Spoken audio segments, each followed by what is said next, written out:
just thought I'd put a quick video together to show you the bar that I made over a period of 12 months.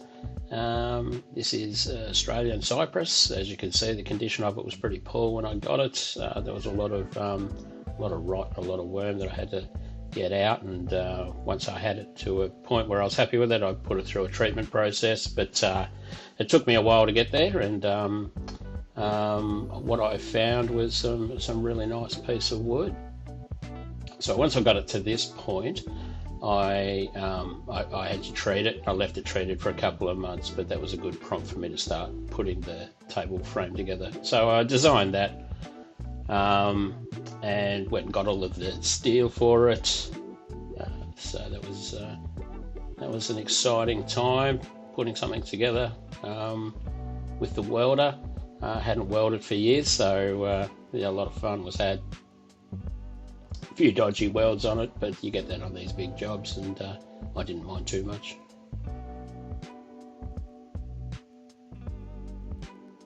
There's my father-in-law, Sam. He was a really good help and top bloke.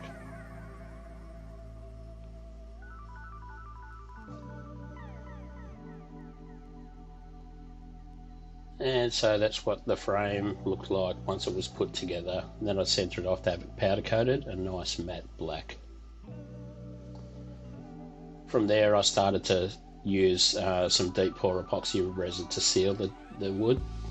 The reason I did this was because when you do deep pour epoxy resins, you need to seal the wood so that you don't have any air bubbles come through. So once I had it all sealed, I sanded it back, got it ready for the big deep pours that we were doing. So from there I had to make a mold to drop the tabletop in. That's what 36 litres of resin looks like.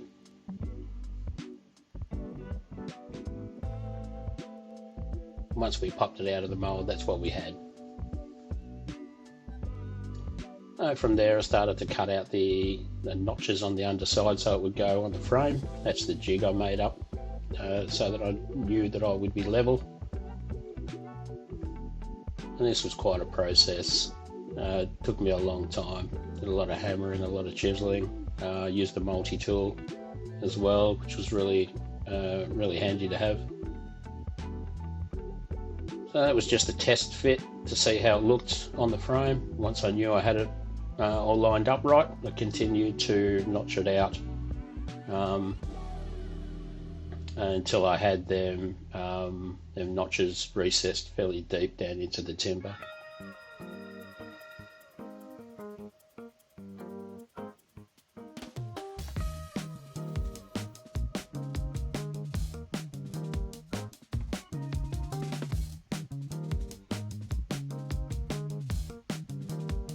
Once I had that all notched out, then I had to set about cleaning up the underside. There was a lot of spills of epoxy resin during the deep pour process, so it took me a while to sand all that back and get it back to a nice shape. That's the edge that I was going for. This is the wax that I used to seal the underside, and you can see the holes in the thing of threaded inserts so that I could attach it to the frame.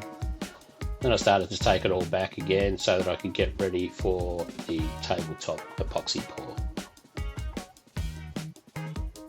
I know it looks ruined, but it's actually what you need to do to get the tabletop epoxy to adhere to the deep pour resin. So you can see it's starting to look good. That tabletop epoxy was really super transparent, so it really makes the timber pop. I was very happy with that. And here's the final product.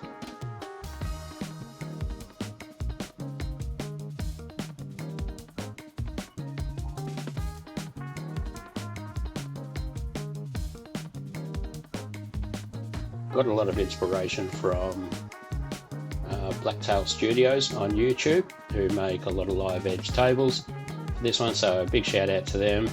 Thank you for all of your guidance throughout the process, as this is my first build. And probably not going to be my last. I had a lot of fun with this. And here's my mate Ian, who gave me the piece of timber and also had them signs made up for me. And this is where the bar lives now.